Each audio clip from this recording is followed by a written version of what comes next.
Hello, नमस्ते दोस्तों।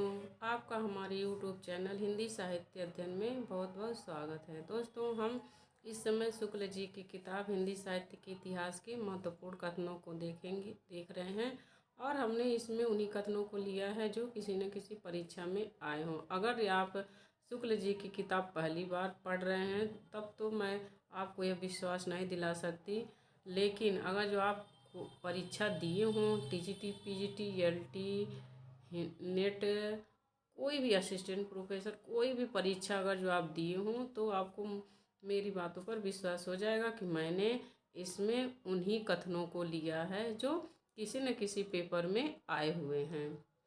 तब हम लोगों ने आदिकाल और भक्तिकाल पढ़ लिया है। अब रीतिकाल देखते हैं। रीतिकाल का सामान्य परिचय है। रीतिकाल को शुक्ल जी ने उत्तर मध्यकाल कहा है। रीतिकाल का समय है संवत 1700 से 1900 विक्रमी तक।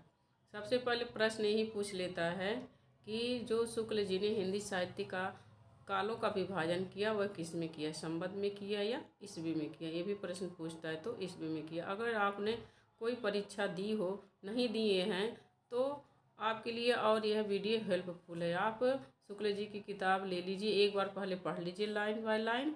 उसके बाद जब मेरा यह वीडियो देखिए तो उसमें जो इम्पोर्टेंट कथन है उसे हाईलाइट करते जाइए ताकि आपको परीक्षा में कोई समस्या न आए। जब आप परीक्षा की तैयारी करें तो केवल इम्पोर्टेंट कथनों को देख लें। अब आगे हम देर न किए करते हुए इसके इम्पोर्टेंट कथन को देखते हैं। रीतिकाल के कह रहे हैं, इसमें संदेह नहीं कि काव्य रीति का सम्यक समावेश पहले पलाचार केशव ने ही किया, पर हिंदी में रीति ग्रंथों की अविरल और अखंडितम परंपरा का प्रवाह केशव दास की कवि प्रिया के प्राय 50 वर्ष पीछे चला। वह भी एक अभिन्न आदर्श को लेकर, केशव के आदर्श को लेकर नहीं। कुछ विद्वान यह मानते हैं कि जो रीतिकाल है वह केशवदास से शुरू हुआ है, लेकिन जो शुक्ल जी हैं वह रीतिकाल का शुरुआत केशवदास से नहीं मानते। वह स्पष्ट कर देते हैं कि इसमें संदेह नहीं है कि जो काव्य की रीतियों का सम्यक समावेश होना चाहिए वह आचार्य केशव की कवि प्रिया में है, लेकिन जब अविरल माने निरंतर जब ये शुरू हुआ तो यह केशवदास के 50 वर्ष बाद रीतिकाल शुरू हुआ। इसलिए शुक्ल जी इन केशवदास को रीतिकाल के प्रवर्तक के रूप में नहीं मानते, लेकिन बहुत से विद्वान रीतिकाल के प्रवर्तक के रूप में केशवदास को मानते हैं। अब शुक्ल जी आगे कह रहे हैं कि हिंदी रीति ग्रंथों की परंपरा चिंतामणि त्रिपाठी से चली, अतः रीतिकाल का आरंभ उन्हीं से मानना चाहिए। उन्होंने संवत 1700 के कुछ आगे पीछे काव्य विवेक, कवि कल्प तरु और काव्य प्रकाश ये 3 ग्रंथ लिखकर काव्य के सब अंगों को पूरा किया।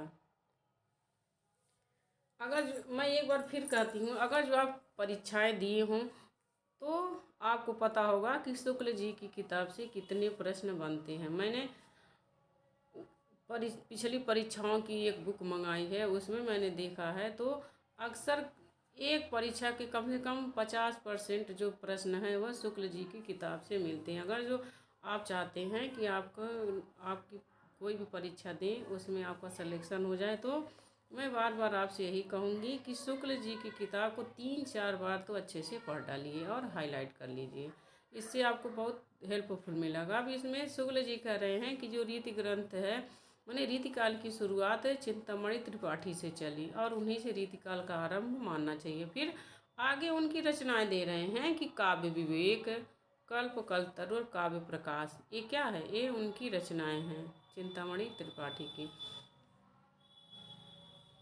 फिर आगे बता रहे हैं कि जैसे सब लोग बोलते हैं कि जो लक्षण ग्रंथ रस वगैरह, रस अलंकार ये सब लिखते हैं वह आचार्य होते हैं, लेकिन तो शुक्ल जी ने कहा कि हिंदी के लक्षण ग्रंथों की परिपाटी की रचना करने वाले सैकड़ों कवि हुए हैं, वह आचार्य की कोटि में नहीं आ सकते। वास्तव में वे कवि ही थे, उनमें आचार्य के गुण नहीं थे। अगर यह किसी के मन में हो कि जो रीतिकाल के कवि लोग हैं वह आचार्य हैं, जिन्होंने रीति ग्रंथ लिखे हैं रस छंद अलंकार पर। तो शुक्ल जी कह रहे हैं कि वे आचार्य की कोटि में नहीं आ सकते हैं, वह कवि हैं।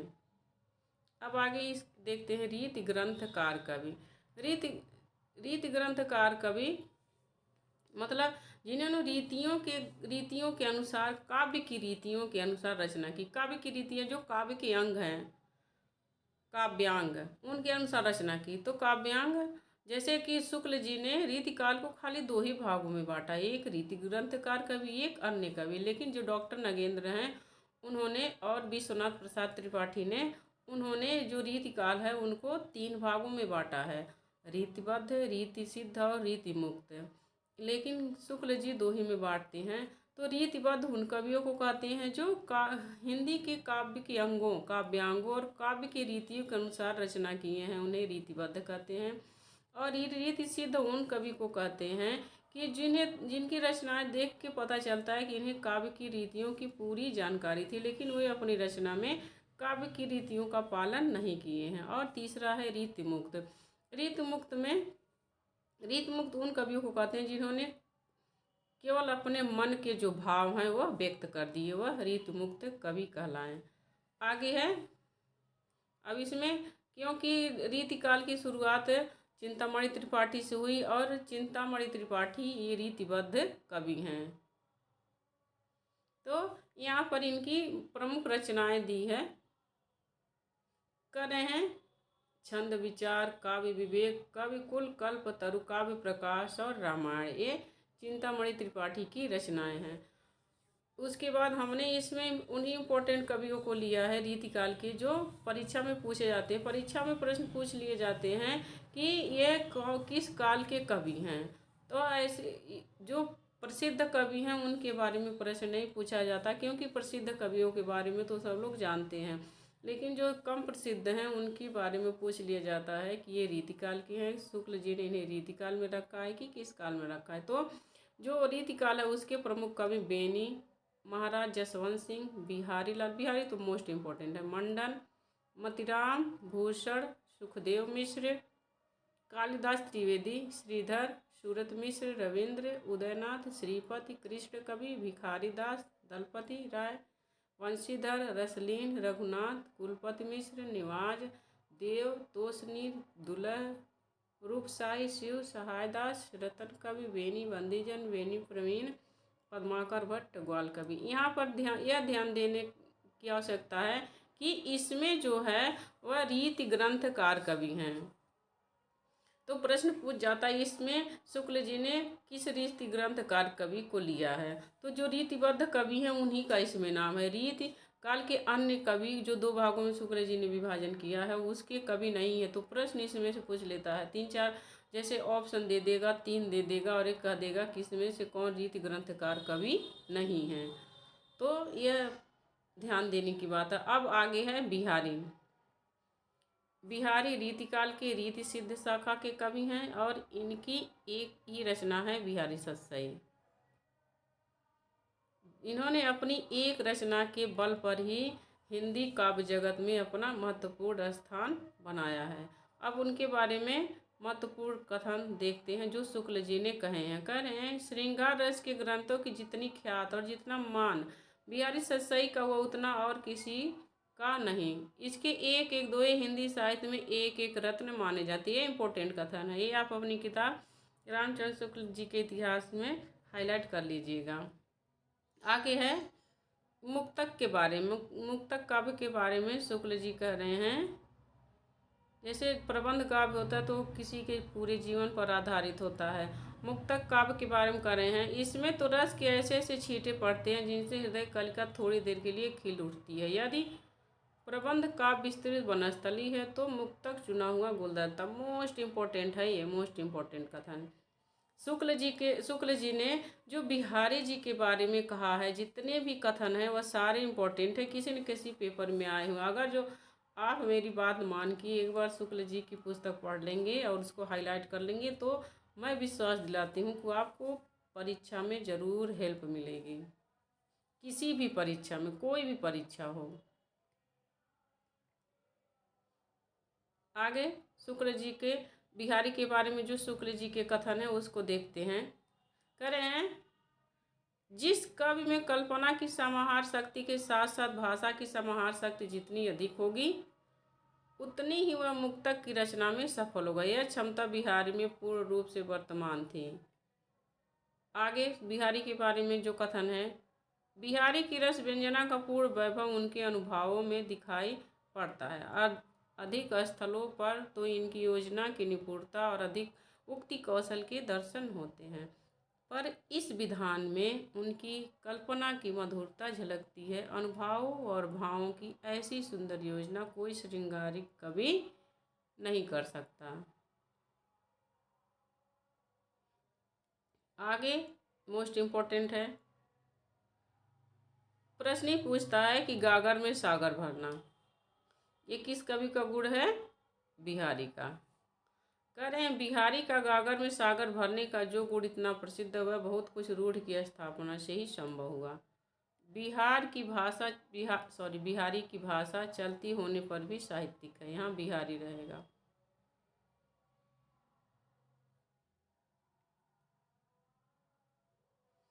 और बिहारी के बारे में एक और दोहा प्रचलित है कि सत सैया के दो हरे ज्यों नावक के तीर, देखन में छोटे लगे घाव करे गंभीर।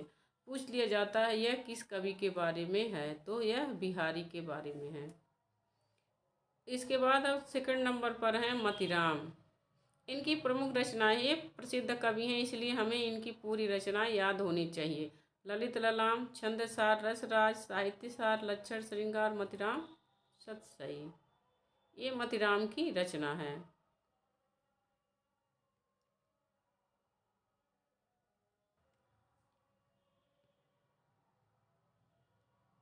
अब देखते हैं, मतीराम की रचना की सबसे बड़ी विशेषता यह है कि उसकी सरलता अत्यंत स्वाभाविक है, न तो उसमें भाव की कृत्रिमता है न भाषा की। शब्द और नंबर से सर्वथा मुक्त है, केवल अनुप्रास के चमत्कार के लिए आसक्त शब्दों की भर्ती कहीं नहीं है। जितने शब्द और वाक्य हैं वे सब भाव व्यंजन से ही प्रयुक्त हुए हैं। ये मतीराम के बारे में शुक्ल जी के कथन हैं। मतीराम किसी स्निग्ध प्रसादपूर्ण भाषा रीत का अनुसरण करने वाले बहुत ही कम मिलती है, इम्पोर्टेंट कथन है। आगे है, रीतिकाल की प्रतिनिधि कवियों में पद्माकर को छोड़ और किसी कवि में मतीराम की सी चलती भाषा और सरल व्यंजना नहीं है। यहाँ पर मतीराम को ये श्रेष्ठ बता रहे हैं कि रीतिकाल के जो प्रतिनिधि कवि पद्माकर को छोड़ करके और मतीराम जैसी किसी की भाषा और सरल व्यंजना नहीं है। आगे है भूषण, क्या ये वीर रस की रचना लिखते हैं। चित्रकूट के सोलंकी रुद्र ने कवि भूषण की उपाधि दी। प्रश्न पूछता है कि भूषण को यह उपाधि किसने दी, तो चित्रकूट के सोलंकी रुद्र ने कवि भूषण की उपाधि दी। यह महाराज छत्रसाल और शिवाजी दोनों के दरबारी कवि हैं, इसीलिए इनका एक काव्य बहुत ही प्रसिद्ध है कि कहते हैं कि जो छत्रसाल जी थे वह इनके पालकी में कंधा लगाए थे। जैसे कहाँ डोली ले जाते हैं तो वैसे उन्होंने जो इनकी पालकी थी उसमें अपना कंधा लगा के उन्हें कुछ दूर तक ले गए थे। तो तब भूषण जी ने कहा कि शिवा की बखानो छत्रसाल को। यह दे देगा, पूछ लेगा यह किसने कहा है, तो यह भूषण का जो है प्रसिद्ध काव्य है कि शिवा को बखानो छत्रसाल को।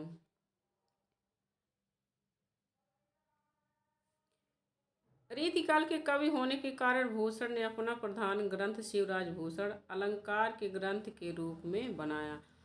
तो इस पर प्रश्न पूछता है शिवराज भूषण पर कि शिवराज भूषण में किस चीज़ का वर्णन किया गया, तो शिवराज भूषण में भूषण ने अलंकार का वर्णन किया, पर रीत ग्रंथ की दृष्टि से अलंकार निरूपण के विचार से यह उत्तम ग्रंथ नहीं कहा जा सकता। लक्षणों की भाषा भी स्पष्ट नहीं है और उदाहरण भी कई स्थलों पर ठीक नहीं है। लेकिन फिर भी यह प्रश्न पूछ लेता है कि शिवराज भूषण ने कौन सी शिवराज भूषण की विषय वस्तु क्या है, किस चीज़ का वर्णन किया है। ये नीचे का इम्पोर्टेंट कथन है, भूषण की भाषा में ओज की मात्रा पूरी है पर वह अधिकतर अव्यवस्थित, व्याकरण का उल्लंघन प्रायः, और वाक्य रचना भी कहीं कहीं गड़बड़ है। इसके अतिरिक्त शब्दों के रूप भी बहुत बिगड़े गए हैं और कहीं भी बिल्कुल गढ़ंत के शब्द रख लिए गए। यह शुक्ल जी का भूषण के बारे में कथन है। अब आगे है कुलपति मिश्र। इनकी रचना है द्रोण पर, युग तरंगणी, नखशिख, संग्राम, रहस्य। अब इनके बारे में शुक्ल जी के कथन हैं। रीतिकाल के कवियों में एक संस्कृत के अच्छे विद्वान थे। इनका रस रहस्य मम्मट के काव्य प्रकाश का छायानुवाद है। यहाँ से एक क्वेश्चन ये बन जाएगा कि मम्मट के काव्य प्रकाश का छायानुवाद कौन सी रचना है? तो कुलपति मिश्र का रस रहस्य। साहित्य शास्त्र को अच्छा ज्ञान रखने के कारण इनके लिए यह है स्वाभाविक था कि प्रचलित लक्षण ग्रंथों की अपेक्षा अधिक प्रौढ़ निरूपण का प्रयत्न करें। निवाज। इनकी फुटकल कविता में उनकी काव्य कुशलता और सहृदयता टपकती है। सहृदयता। भाषा उनकी बहुत परिमार्जित, व्यवस्थित और भाव प्रयुक्त है। उसमें भर्ती के शब्द और वाक्य बहुत ही कम मिलते हैं। उनके अच्छे श्रृंगारी कवि होने में संदेह नहीं है। संयोग श्रृंगार के वर्णन की प्रवृत्ति इनकी विशेष जान पड़ती है, जिसमें कहीं कहीं यह अश्लीलता की सीमा के भीतर जा पड़ते हैं।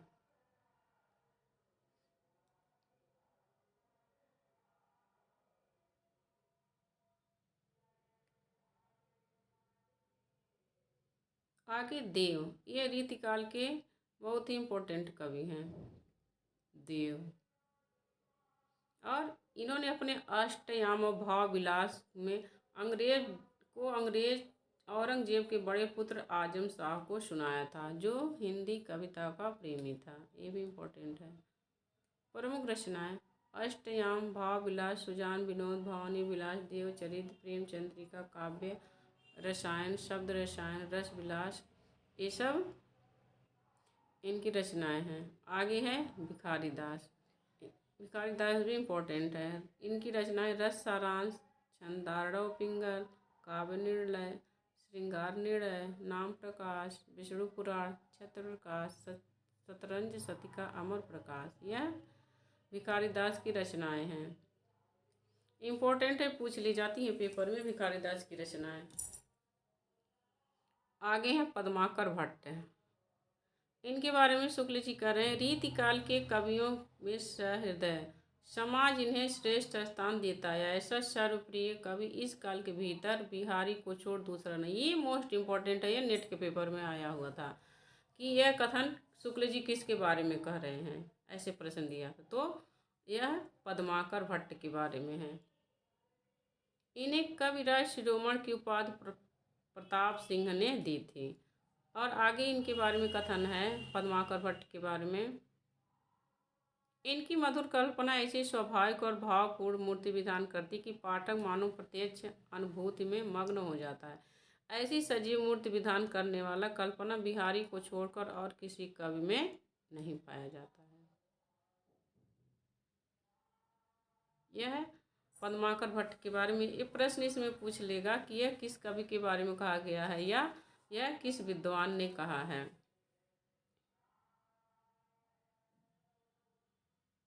आगे है, कह रहे हैं ऐसी कल्पना असमर्थ पदावली के बीच व्यर्थ फड़फड़ाया करती। कल्पना और वाणी के साथ जिसमें भावुकता का संयोग होता है, वही उत्कृष्ट काव्य के रूप में विकसित हो सकती है। आगे है, इनकी भाषा में वह अनेक रूपता है जो एक बड़े कवि में होनी चाहिए। भाषा की ऐसी अनेक रूपता गोस्वामी तुलसीदास जी में दिखाई पड़ती है। फिर आगे रचनाएं हैं हिम्मत बहादुर बिरदावली, जगत विनोद, प्रबोध पचासा, गंगा लहरी, राम रसायन। ये पद्माकर भट्ट की रचनाएं हैं, गंगा लहरी, राम रसायन, ये सब। अब आगे हैं प्रताप शाही। इनकी प्रमुख रचनाएं हैं व्यंग्यार्थ कौमुदी, काव्य विलास, श्रृंगार मंजरी, श्रृंगार शिरोमणि, काव्य विनोद। ये प्रताप शाही की रचनाएं हैं। इनके बारे में शुक्ल जी के कथन हैं, यदि हम आचार्यत्व और कवित्व दोनों के एक अनूठे संयोग की दृष्टि से विचार करते हैं तो मोतीराम श्रीपति और दास से ये कुछ 20 ठहरते। माने प्रताप शाही को मतिराम, श्रीपति और भिखारी दास से यह बताते हैं कि वह उनसे अच्छे थे। आगे है, इनकी प्रखर प्रतिभा मानो पद्माकर की प्रतिभा के साथ रीतिबद्ध काव्य कला पूर्णता पर पहुंचाकर छोड़ दिया। इनके बारे में कथन है। आगे, इन सब बातों के विचार से हम प्रताप जी को पद्माकर के समक्ष ही बहुत बड़ा कवि मानते हैं। ये भी इम्पोर्टेंट कथन है। अब प्रकरण 3 है। प्रकरण 3 रीतिकाल के अन्य कवि। दो ही क्षेत्रों में, 2 ही भागों में बांटा है। तो जो प्रकरण 3 है, ये प्रकरण भी पूछ लेता है कि शुक्ल जी ने रीतिकाल के अन्य कवियों को किस प्रकरण में रखा है, या प्रकरण 3 में शुक्ल जी ने किसका वर्णन किया है। तो इस काल के प्रमुख कवि हैं बनवारी, बैताल, आलम, लाल कवि, गुरु गोविंद सिंह, श्रीधर, घनानंद, रसनिधि, नागरीदास, गिरधर कविराय, सूदन, बोधा, कृष्णदास ठाकुर, बाबा दीनदयाल गिरी, गिरधर दास, द्विजदेव, जो इनका नाम था मान सिंह, और पचनेश। यह रीति ग्रंथकार कवि हैं। सारे रीति ग्रंथकार कवियों को आप याद कर लेना। अब इसमें सबसे इम्पोर्टेंट है, सबसे पहले शुक्ल जी ने घनानंद के बारे में बताया है। तो यह ध्यान रखना कि रीति ग्रंथ काल के अन्य कवियों में सबसे पहले किस कवि का वर्णन किया है, वह घनानंद का। पेपर कहीं से भी या कुछ भी पूछ सकता है, हमें हर तरह से तैयार रहना चाहिए कि जहाँ से भी पेपर पूछे, जैसा भी क्वेश्चन पूछे, हम उसे कर लें। तो घनानंद ये मोहम्मद शाह के मीर मुंशी थे। घनानंद के बारे में जैसे मानो शुक्ल जी यह कह रहे हैं कि रीतिकाल के अन्य कवि, लेकिन घनानंद को रीतिकाल के रीति मुक्त धारा के कवियों में लिया जाता है, रीति मुक्त शाखा के कवियों में लिया जाता है। इनका वियोग वर्णन बहुत ही प्रसिद्ध है। कहा जाता है मोहम्मद शाह के मीर मुंशी थे और वहीं की एक वैश्या सुजान से प्रेम करते थे। फिर सुजान को इनको धोखा देने के बाद इनको जैसे संसार से विरक्ति हो गई और वह वृंदावन जा कर के रहने लगे। तो इनका सारा जो है वह सुजान के वियोग में ही इन्होंने कविताएं लिखी हैं। तो यह वियोग श्रृंगार के लिए प्रसिद्ध हैं। कह रहे हैं ये वियोग श्रृंगार के प्रधान मुक्तक कवि हैं। प्रेम की पीड़ को लेकर उनकी वाणी का प्रादुर्भाव हुआ, क्योंकि यह उससे सुजान से प्रेम करते थे और वह उनके साथ, राजा इन्हें सजा दिए थे देश निकाला का, तो वह आने से मना कर दी, इसीलिए वह उस राज्य को छोड़ के चले आए। सुजान नहीं आए तो उसके विरह में यह रचनाएं लिखे हैं। कह रहे हैं शुक्ल जी, ये मोस्ट इम्पोर्टेंट है। इसमें शुक्ल जी ने जितने भी घनानंद के बारे में कथन कहे, ये सारे इम्पोर्टेंट है और पेपर में तो आए ही हैं। प्रेम मार्ग का ऐसा प्रवीण और धीर पथिक तथा जवां दानी का ऐसा दावा रखने वाला ब्रज भाषा का दूसरा कवि नहीं हुआ है। घनानंद के बारे में आगे है। घनानंद ने तो बिहारी की तरह विरह ताप को बाहरी माप से मापा है, न तो, सॉरी यहाँ न रहेगा, घनानंद न तो बिहारी की तरह विरह ताप को बाहरी माप से मापा है, न बाहरी उछल कूद दिखाई है।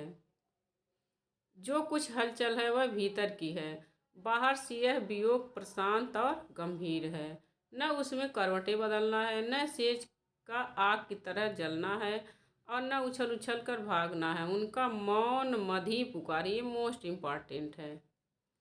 शुक्ल जी ने कहा, प्रश्न पूछ लेगा, शुक्ल जी ने किस कवि के वियोग को मौन मधी पुकार कहा है? तो घनानंद का जो वियोग है वह मौन मधी पुकार है, माने चुपचाप शांत से इनका जो है वियोग वह अपने प्रियतमा को याद करता है। आगे है, भाषा पर जैसा अचूक अधिकार इनका था वैसा और किसी कवि का नहीं था। भावनाओं के अनूठे रूप रंग की व्यंजना के लिए भाषा का ऐसा बेधड़क प्रयोग करने वाला हिंदी की पुरानी कवियों में दूसरा नहीं हुआ। भाषा के, ये मोस्ट इम्पॉर्टेंट है, यहाँ से सारा है लेकिन यहाँ से प्रश्न में पूछा था कि भाषा के लक्षण और व्यंजन बल की सीमा कहाँ तक है, इसकी पूरी परख इन्हीं को है। घनानंद को परख है यहाँ पर। आगे है गिरधर कबीरा, ये नीति की कुंडलियाँ लिखते हैं। ग्राम, इनकी जो नीति की कुंडलियाँ हैं वह ग्राम ग्राम में प्रसिद्ध हैं। तो कहा ये क्या प्रश्न पूछ लेगा कि गिरधर कबीराय क्या लिखते हैं, तो इन्होंने कुंडलियाँ लिखी हैं। इन सब बातों के विचार से ये कोरे पद्माकर ही कहे जा सकते हैं। आगे जो है वो द्विजदेव हैं। द्विजदेव के बारे में कह रहे हैं कि द्विजदेव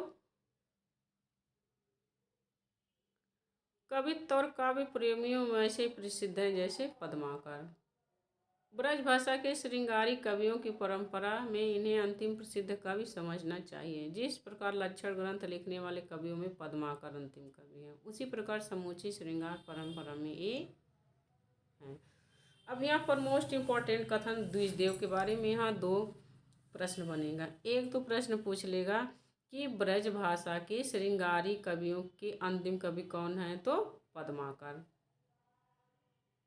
ब्रज भाषा के श्रृंगारी कवि की परंपरा में अंतिम प्रसिद्ध कवि समझना चाहिए, द्विजदेव। ब्रज भाषा की जो रचना है उसके श्रृंगार रस में ब्रज भाषा में रचना करने वाले अंतिम कवि द्विजदेव हैं। और लक्षण ग्रंथ लिखने वाले अंतिम कवि पद्माकर हैं। पद्माकर के बाद से लक्षण ग्रंथ की जो परंपरा थी वह रुक गई। आगे है इनकी सरस और भावमयी में फुटकर श्रृंगारी कविता फिर दुर्लभ हो गई। शुक्ल जी बता रहे हैं कि इनके बाद से जो है वह रीतिकाल में जो रचनाएं लिखनी बंद हो गई। इस रीतिकाल के बाद आधुनिक काल की शुरुआत हो गई। तो इन्हीं पर समाप्त हो जाता है रीतिकाल। अब हमने रीतिकाल के जितने भी इम्पोर्टेंट कवि थे और उनके बारे में शुक्ल जी के जो कथन थे मैंने आप सबको बता दिया है।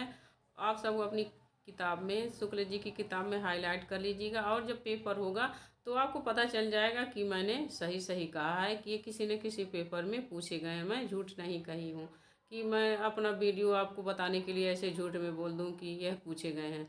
ये सच में पूछे गए हैं कि मैंने उन्हीं कथनों को लिया है कि जो किसी न किसी पेपर में पूछे गए हैं। अब हम लोग आगे आधुनिक काल पढ़ेंगे, जिसको शुक्ल जी ने आधुनिक काल को कई खंडों में बांटा है। आधुनिक काल एक तो बहुत बड़ा सिलेबस है, आधुनिक काल से ही सारी गद्य विधाएं शुरू हुई हैं। तो हम मिलते हैं नेक्स्ट वीडियो में। अगर जो आपको यह हमारा वीडियो अच्छा लगे तो लाइक करिए और चैनल को सब्सक्राइब करिए, ताकि मैं जो भी वीडियो बनाऊंगा आप तक पहुंच जाए। और अगर जो आपको लगे कि इसमें मैंने कुछ गलती की है, कोई कमी है, कोई सुधार की आवश्यकता है, तो आप हमें कमेंट करके बता सकते हैं। मैं वह सुधार करने की पूरी कोशिश करूँगी। तब मिलते हैं अब अगले वीडियो में। तब तक के लिए नमस्कार।